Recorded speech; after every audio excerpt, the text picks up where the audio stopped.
چند سال پہلے ختم بخاری کے موقع پر کراچی کے تمام متمولین اتفاقاً یہاں دعا میں آ گئے تھے آخری نشست، اور اس کونے سے لے کے اس کونے تک تمام علماء اور یہ بڑے بڑے سیٹ بیٹھے ہوئے تھے۔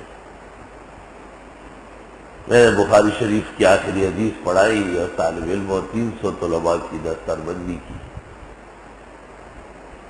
ان کے انعام و اکرام کا اعلان ہوا۔ الحمدللہ، چونکہ ہمارے بعض مخلصین کی طرف سے ہر فاضل جو بخاری یہاں پڑھ لے اس کو اس وقت 3000 پر مشتمل ایک لفافہ ملتا، کہ ان کے خرچے کے لیے شاید گھر جانے لگے کچھ خریدنے، بچے 10-12 سال پڑھ کر رول کر مدرسوں میں، آج ان کی خوشی کا دن ہے۔ میں نے کسی اچھے موقع پر دعا مانگی، میری خواہش ہوتی تھی یعنی یہ خالی ہاتھ ہم سے اٹھ کے جاتے ہیں، خدایا روٹی سالن اور یہ کپڑے یہ تو سب کو ملتے ہیں، ان کو کچھ خرچہ بھی ملنا چاہیے۔ وہ دعا قبول ہو گئی ہے۔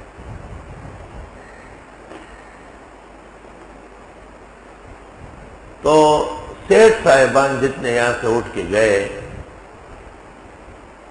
انہوں نے ادارے کا تمام تعاون بند کر دیا اور کہا یہ مولانا جو گفتگو کرتے اس سے پتہ چلتا ہے یہ بہت بڑا بادشاہ ہے۔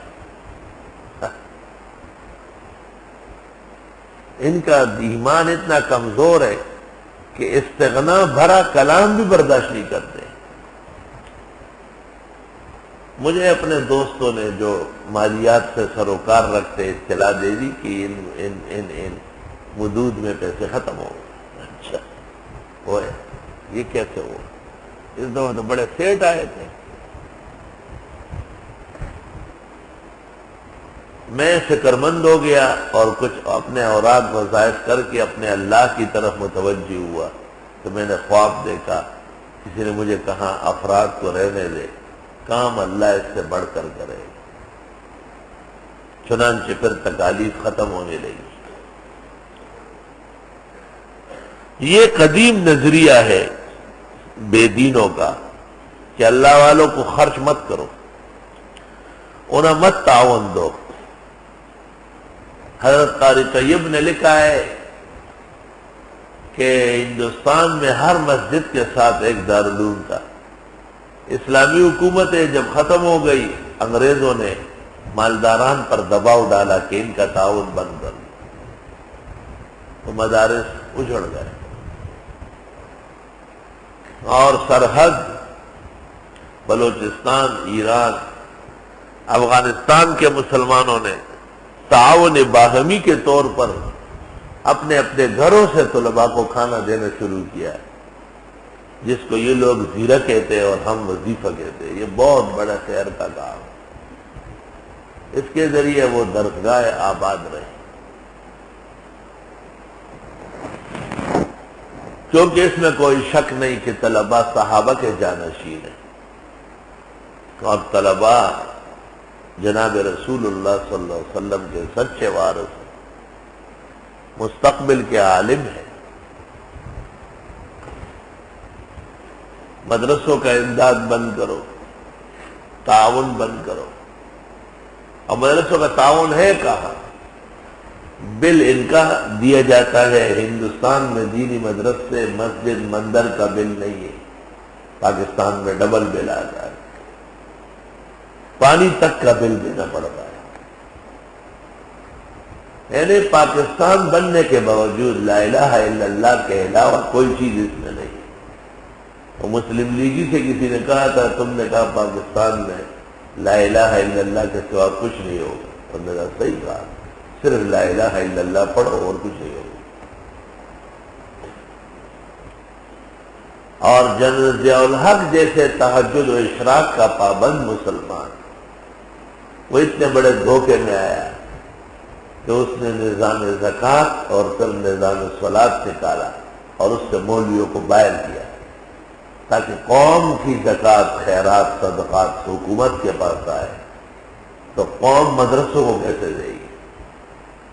اس وقت کے فقیہ الامہ اور سب سے بڑے عالم فتوے اور حدیث تفسیر کے مولانا مفتی محمود نے فتویٰ دیا کہ حکومت کی زکوٰۃ لینے سے زکوٰۃ ادا نہیں ہوگی، اور اب بھی وہ فتویٰ قائم۔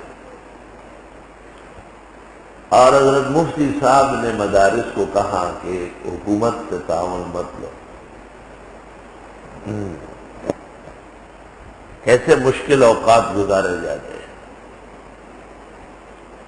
بعض سرکار پرست مزاج کے لوگ ہوتے ہیں، وہ جلدی حکومت کے زکوٰۃ کمیٹی کے ممبر بنے، ان کے صدر بنے، اور اپنے خیال میں دین کا کام کرنے لگے، جیسے بینکاریوں کو اسلامی کہنے لگے۔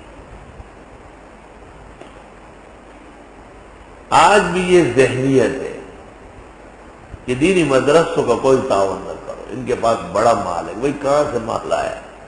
ان کا تو یہ حال ہے کہ اگر 25 لاکھ دن کے آ جائے تو خرچ ہو جائیں گے، کیونکہ ذرائع مال کے تو نہیں ہے نا، خرچہ ہے، نفقہ ہے، آمد یقینی نہیں ہے۔ مثلا ایک مدرسہ سالانہ ہر مہینے طالب علموں پر 4-5 لاکھ خرچ کرے گا، اساتذہ و ملازمین سب ملا کر احسن العلوم کی تنخواہیں شاخوں سمیت 4,66,000،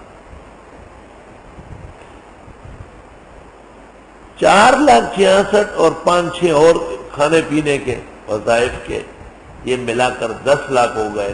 10 لاکھ رمضان شریف کے علاوہ کسی مہینے میں بھی آمد یقینی نہیں، متوقع بھی نہیں۔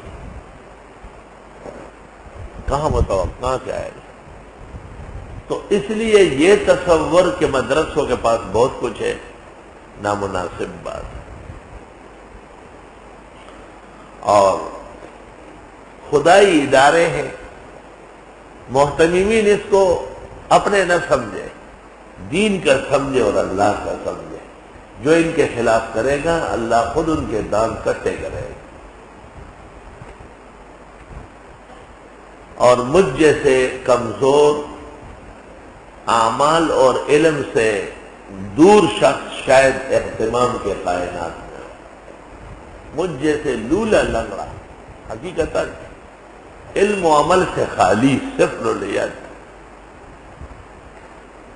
اور اس کا ادارہ کراچی جیسے شہر میں ایک نہیں 4-5-6 بڑے بڑے اللہ تعالیٰ خیر و عافیت سے چلا رہا ہے۔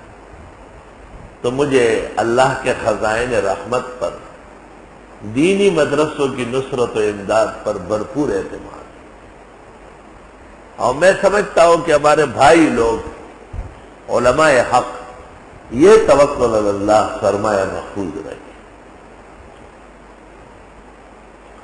کبھی بھی سیٹوں کے لیے اور مالداران کے لیے زیادہ خوش نہ ہو، انسانی اسباب کے درجے میں انہیں آگاہ کرنا یا بروقت ان سے اپیل کرنا ہر محتمم اور منتظم کا حق ہے، لیکن فَإِذَا عَزَمْتَ فَتَوَكَّلْ عَلَى اللَّهِ، اپنے عزائم کا بھروسہ صرف اللہ پر کرنا،